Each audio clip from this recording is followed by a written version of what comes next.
أشهد أن محمد رسول الله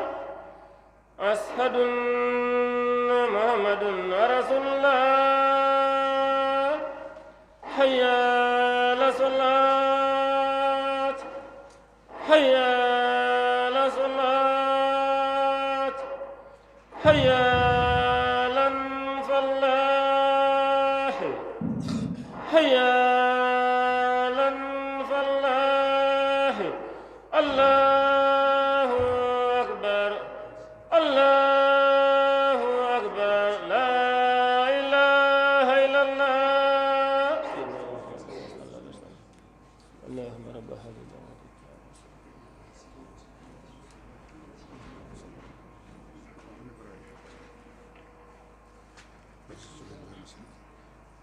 الله أكبر الله أكبر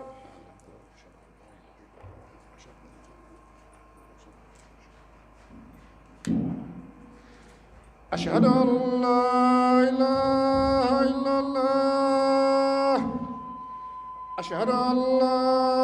إله إلا الله أشهد أن محمد رسول الله أشهد أن محمد رسول الله حي على الصلاة حي على الصلاة حي على الفلاح حي على الفلاح الله أكبر الله أكبر لا إله إلا الله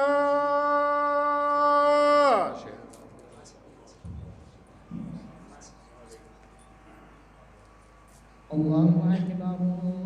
الله أكبر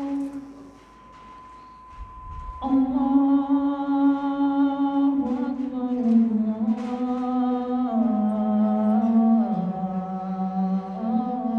الله أكبر أشهد أن لا إله إلا الله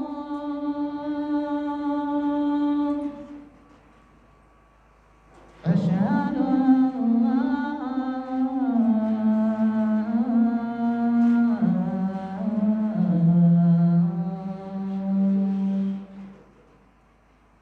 أشهد أن محمد رسول الله أشهد أن محمد رسول الله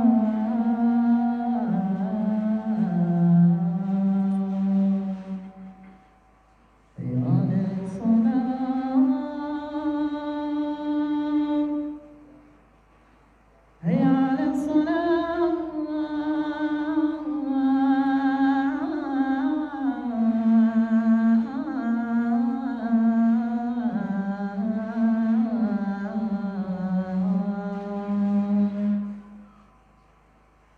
حي على الفلاح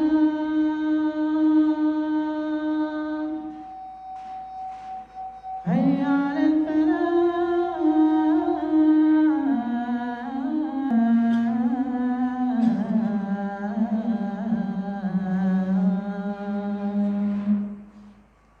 الله أكبر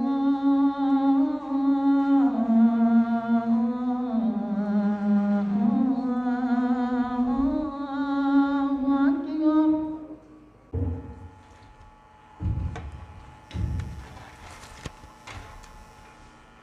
أعوذ بالله من الشيطان اللعين الرجيم بسم الله الرحمن الرحيم والصلاة والسلام على المبعوث رحمة للعالمين سيدنا وحبيبنا محمد وعلى آله طيبين طاهرين ومن والاهم بإحسان إلى يوم الدين. الحمد لله الذي أولى بعزته فوق البريات ورفع بقدرته السماوات وزينها بالنجوم منيرات وجعل الصلوخ في البحار والفلوات من أعظم هدايات وحرس الجو من مستغرق لسمه من شهاب الثاقبات وفجر الأرض بأنواع النبات وأرسها بالرواسي الشامخات فجر خلالها أنهارا من ماء فرات وبث فيها من أصناف بريات وجعله مختلفين في الصور واللغات ليبين قدرته من الذنوب والعصيان فلا يغرنكم الشيطان. وصلى الله على سيدنا محمد وآله وسلم تسليما كثيرا. الحمد لله رب العالمين.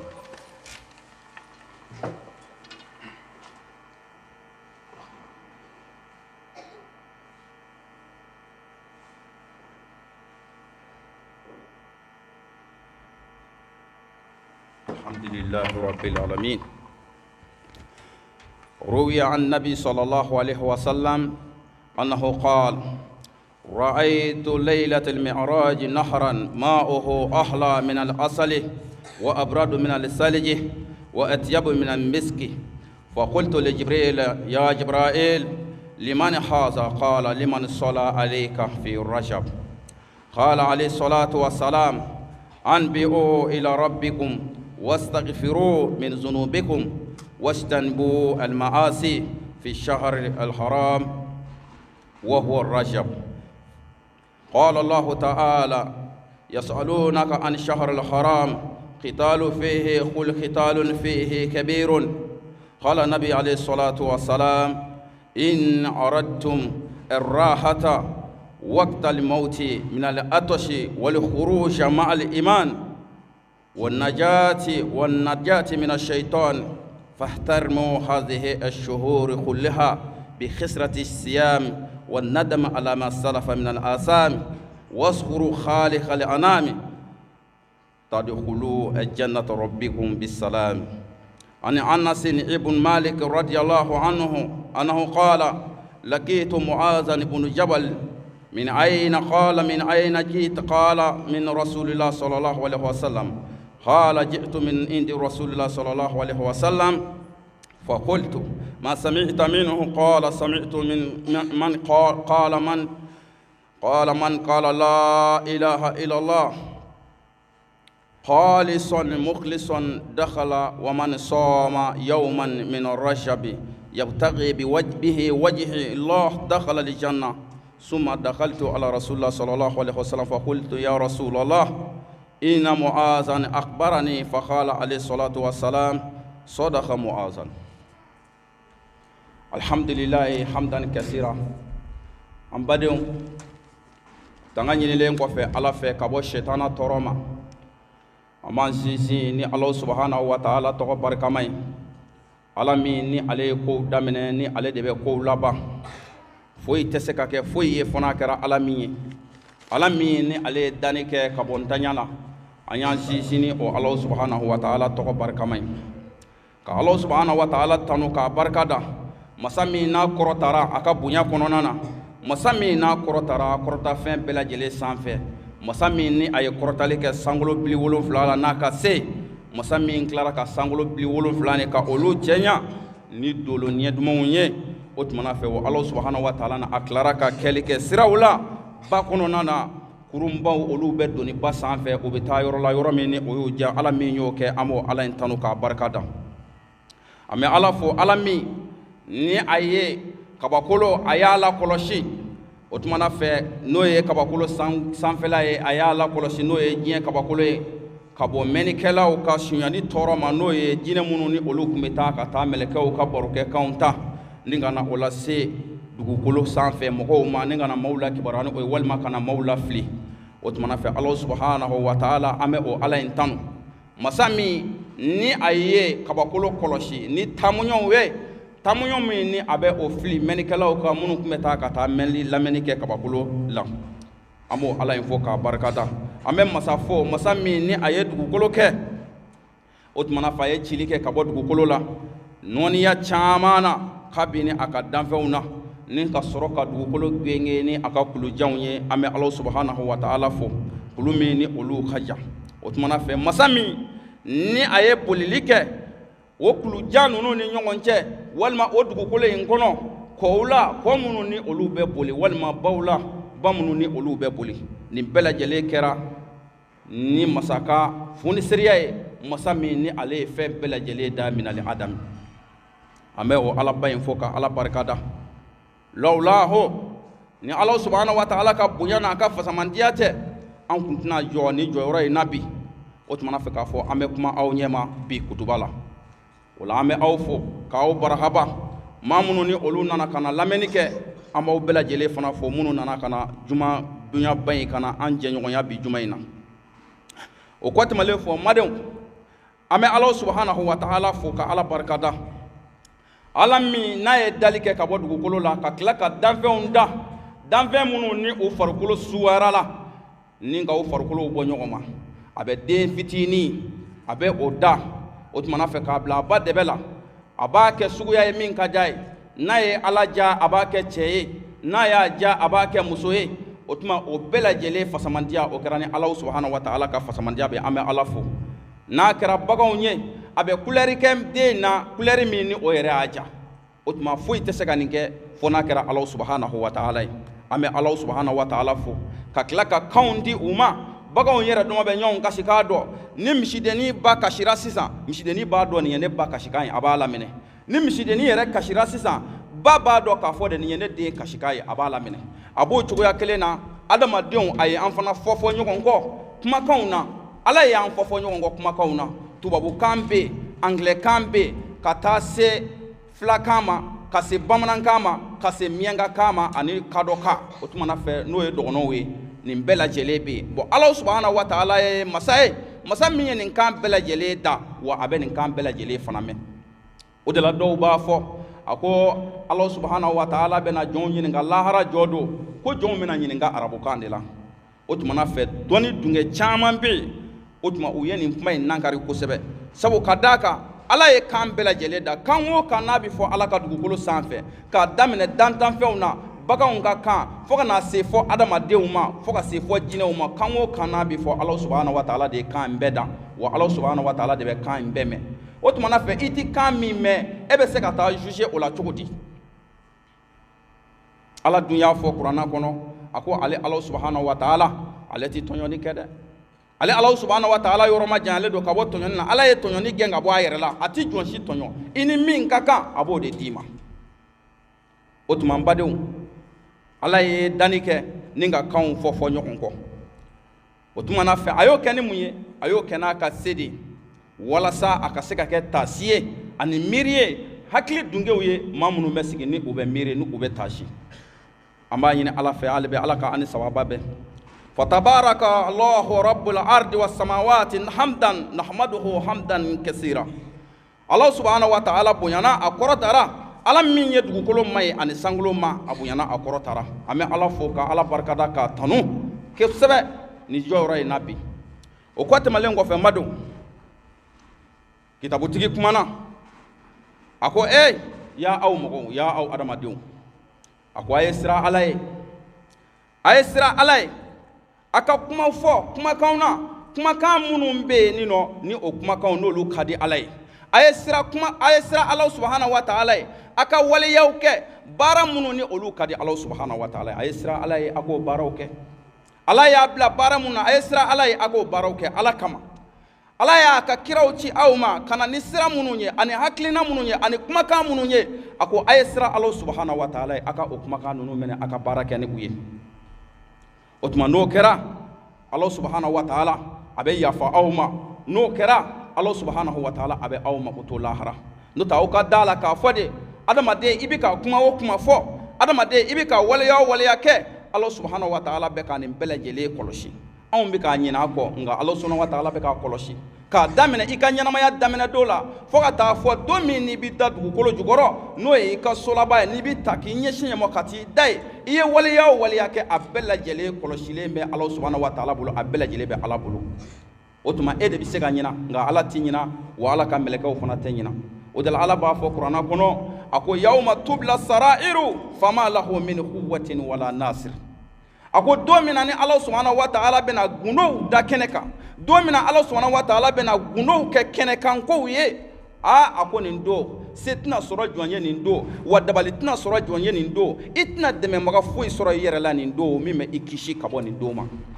mun bɛ i kisi o de ye i ka gundo i k'o kɛ ɲuman ye i bɛ min miiri ni maaw ye ɲuman miiri ni maaw ye kana juguman miiri ni maaw ye kana maaw hasidiya i dusukun na hali n'i da m'a fɔ mais dusukun bɛ ka hasidiya min kɛ Ala subhanahu wa ta'ala bɛ k'a kɔlɔsi kana mɔgɔw juguya u bolofɛnw nɔfɛ maaw juguya b'a u bolofɛnw nɔfɛ o bɛ i n'a fɔ Ala kɛlɛla de maa min n'a bɛ ka Ala subhanahu wa ta'ala kɛlɛ jɔn de bɛ hɛrɛw di Ala de bɛ hɛrɛw di jɔn de bɛ maa kɛ fantan ye ka i dɛsɛ o bɛ kɛ ni Ala fana ka latigɛ de o tuma na fɛ maa min kɛra fɛn ye ni Ala ye o sɔ ka garisɛgɛ sanuman di o ma i kan ka Ala subhanahu wa ta'ala fo ni o garisɛgɛ in ye e min a ye e diɲɛ a la i kan ka Ala fo ni o ye ka Ala barikada fɛn min ye adamadenw diɲɛ nin ye a belebeleba dɔ ye o la an b'a ɲini Ala subhanahu wa ta'ala fɛ ya Rabbi Ala ka an mago to an ka filiw la an ye fili minnu kɛ ani Ala subhanahu wa ta'ala cɛ an b'a ɲini Ala fɛ Ala ka o fili ninnu yafa an ye min kɛ an yɛrɛ damaw ni ɲɔgɔn cɛ an b'a deli Ala fɛ ya Rabbi Ala ka o fili ninnu ta an ye Ala k'o kɛ Ala kira yɛrɛ kosɔn sɔli ala rasulu kitabutigi ko a ko a bɛ aw kɔnɔna jɛya aw ye a bɛ aw waaju ya Ala ka jɔn a ko a ye sira Ala ye a bɛ Ala subhanahu wa ta'ala a bɛ Ala bila aw ɲɛkɔrɔ k'a fɔ de a ka sira Ala subhanahu wa ta'ala ye Ala min ka bon Ala min ni ale ye masa ye masa min ye masa kelen masa min n'ale de ye dali bɛɛ lajɛlen k'a ye sira Ala ye a ko a bɛ aw fana ladi k'a fɔ de a ye sira a kana da diɲɛ na a kana diɲɛ minɛ k'a kɛ aw bolominɛ yɔrɔ ye aw kana diɲɛ minɛ k'a kɛ i n'a fɔ aw ti bɔ diɲɛ kɔnɔ bilen a ko ko in ye min ye sɔɔni dɔrɔn de don denmisɛnnin i mana kɔrɔbaya cogo o cogo san 100 kɔfɛ san 200 kɔfɛ fɛn dɔ b'i wele i la don dɔ mɔgɔkɔrɔba i mana kɛ cogo o cogo san 100 kɔfɛ san 200 kɔfɛ fɛn dɔ b'i wele i la don dɔ surtout an bɛ bi tile min na si ti mɔgɔw la bilen sabu ka d'a kan mun y'a to maaw si dɔgɔyara mun y'a to maaw tɛ k'a si jan sɔrɔ sabu fɛn minnu bɛ yen ni Ala subhanahu wa ta'ala ye an bali ka bɔ a ma Ala ti kojugu ta fiyewu k'a ɲɛsin an ka jɔn ma Ala bɛ adamaden laji fɛn o fɛn na i b'a sɔrɔ mɔgɔ i ka hɛrɛ de bɛ o la o tuma na fɛ Ala subhanahu wa ta'ala ka ladilikanw a ko an ka olu minɛ ka o baara kɛ ni o ye ni maa min y'o kɛ Ala kira nana ni ladilikan minnu ye ni maa min y'o ladilikanw minɛ ka baara kɛ ni o ye siga foyi t'a la o tuma na fɛ sijan min n'i bɛ k'a nata Ala fɛ Ala bɛ o d'i ma n'o tɛ fɛn min bɛ an siw surunya foyi tɛ ni fo n'a kɛra ko kabako kow kɛli ye Ala sɔsɔ kojugubaw kɛli o tuma na fɛ dugukolo sanfɛ ani fɛnw yeli i ɲɛ na ɲɛ yɛrɛ man ka da fɛn minnu kan nin bɛɛ lajɛlen bɛ dɔ bɔ adamaden si la an b'a ɲini Ala fɛ Ala ka si di an di an ma ani alisilamɛ ɲumanw bɛɛ lajɛlen Ala k'o k'ala kira kosɔn sɔli ala rasul kitabutigi ko i kana da diɲɛ na a ko i k'a dɔn diɲɛ a ko balawu so dɔ dɛ diɲɛ ye balawu so ye wa diɲɛ ye nimisa so ye n'i nana diɲɛ na a kuma ka ca a kɛlɛw ka ca a mankanw ka ca a ɲɔgɔn kɔniyaw ka ca a ko diɲɛ ye so min ye diɲɛ ye balawu so ye o tuma na fɛ n'i nana balawu so la i jija tasuma bɛ so min na i jija i ka jisuma ɲini i b'a faga ni jisuma min ye diɲɛ tasuma fagala ye jisuma jumɛn ye o de ye limaniya ye diɲɛ tasuma fagala ye jisuma jumɛn ye o de ye Ala subhanahu wa ta'ala ɲɛsiran ye ni maa min sirala Ala ye diɲɛ tasuma a b'i faga i bolo ni maa min sirala Ala ye ka ko to Ala ta la diɲɛ balawu Ala bɛ don i ni an cɛ an b'a ɲini Ala subhanahu wa ta'ala fɛ ya Rabbi Ala ka don an ni diɲɛ balawu cɛ a ko i ka da la diɲɛ min filɛ nin ye lajarabi so don dɛ a nusɔdiya kow wallahi a kow t'u dun mɛn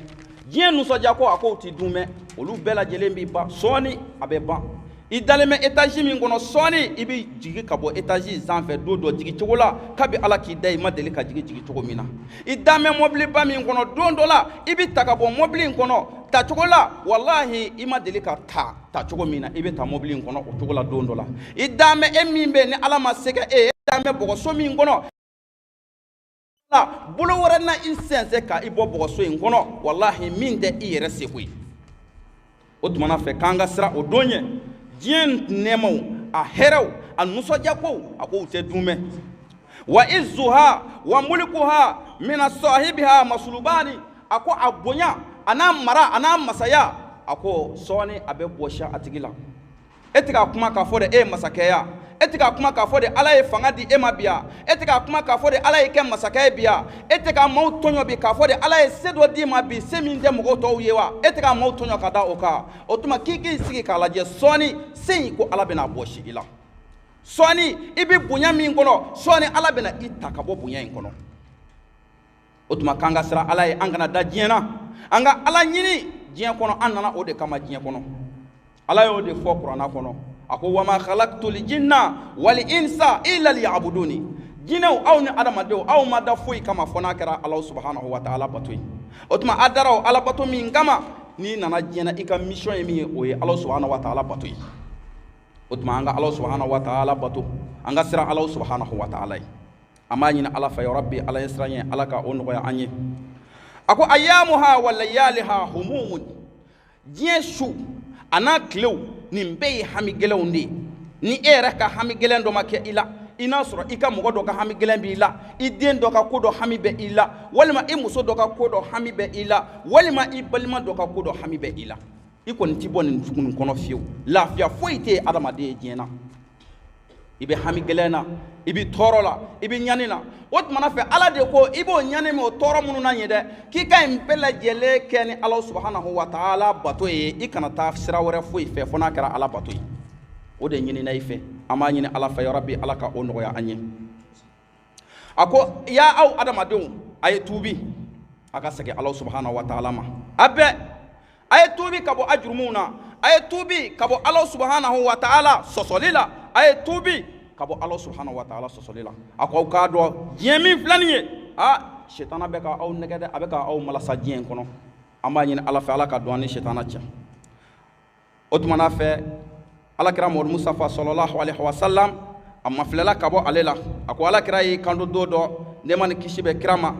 a ko kala ara'aytu laylatal mi'raji nahran ma'uhu ahla min asali wa bardun min al-salji wa atyabu min al-miski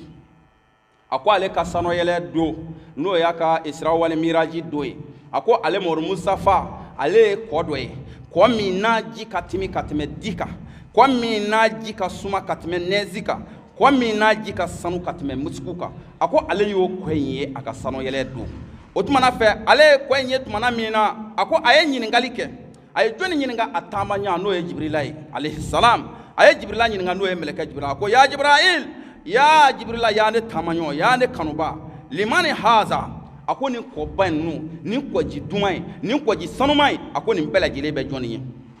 kala alakira ko Jibrila ko alakira ma sallallahu alaihi wasallam a ko limani sɔla alayka fi Rajab